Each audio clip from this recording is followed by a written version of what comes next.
ಏನ್ ಪ್ರಾಬ್ಲಮ್? ಎಲ್ಲಿಂದ ಬಂದಿದ್ರೆ? ನಾವ್ 2 ವರ್ಷದಿಂದ ಲವ್ ಮಾಡ್ತಿರೋದು. ಇವನ ಹೆಸರು ಗಣೇಶ್, ನನ್ನ ಹೆಸರು ಕೃಪ. ಇಬ್ರು ಇಷ್ಟಪಟ್ಟೆ ಮದ್ವೆ ಆಗಿದ್ದು. ಬಟ್ ಇವ್ರ ಕಡೆಯವ್ರು ಒಪ್ಪಿದ್ದಾರೆ, ಬಟ್ ನಮ್ ಕಡೆ ಒಪ್ಪಿಲ್ಲ. ನಮ್ ಕಡೆಯಿಂದನೇ ಸಿಕ್ಕಾಪಟ್ಟೆ ತೊಂದ್ರೆ ಆಗ್ತಿರೋದು. ಎಲ್ಲಿಂದ ಬಂದಿರೋದು? ನಾನ್ ಇರೋದು ಬೆಂಗಳೂರಲ್ಲಿ, ಅಜ್ಜಿ ತಾತನ ಮನೇಲಿ ಇರೋದು ನಾನು. ಊರ್ ಬಂದ್ಬಿಟ್ಟು ಸಿಗೇನಹಳ್ಳಿ ಅಂತ ಹೇಳಿ, ಚೇಳೂರು ಹುಬ್ಳಿ ತಾಲೂಕು. ಅಂದ್ರೆ ಇವ್ರನ್ನ ಒಪ್ತಾ ಇಲ್ಲ.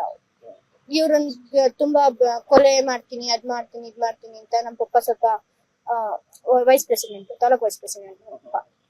ಸಿಕ್ಕಾಪಟ್ಟೆ ಬೆದರಿಕೆ ಆಗ್ತಿದ್ದಾರೆ. ಇವ್ರ ಮನೆಗೆ ಹೋಗ್ತಿದ್ದಾರೆ, ಇವ್ರ ಮನೆಗೆ ಹೋಗೆಲ್ಲ ಇದ್ ಮಾಡ್ತಿದ್ದಾರೆ. ನಮ್ಗೆ ಯಾರು ಸಪೋರ್ಟ್ ಕೊಡಕ್ಕೂ ಬಿಡ್ತಾ ಇಲ್ಲ, ಎಲ್ಲಿರಕ್ಕೂ ಬಿಡ್ತಾ ಇಲ್ಲ.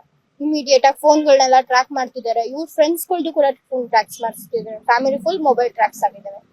ಏನಾಗಬೇಕು ಅಂತ ಫೈನಲ್ ಏನಿಲ್ಲ, ನಮ್ ಲೈಫ್ ನಾವು ನಮ್ ಪಾಡಿಗೆ ನಾವ್ ಇರ್ತೀವಿ, ಇಷ್ಟಪಟ್ಟು ಮದ್ವೆ ಆಗಿದೀವಿ. ಅವ್ರು ಸುಮ್ಮನೆ ಇದ್ಬಿಟ್ರೆ ಸಾಕು ಅಷ್ಟೇ. ನಮ್ ಜೀವನ ನಮ್ದು, ಅವ್ರ ಜೀವನ ಅವ್ರದ್ದು. ನಮ್ ಲೈಫ್ ನಾವು ಚೆನ್ನಾಗಿರ್ತೀವಿ. ನಮ್ ಕಾನ್ಫಿಡೆನ್ಸ್ ಅಲ್ಲೇ ಮದ್ವೆ. ಕೃಪಾ.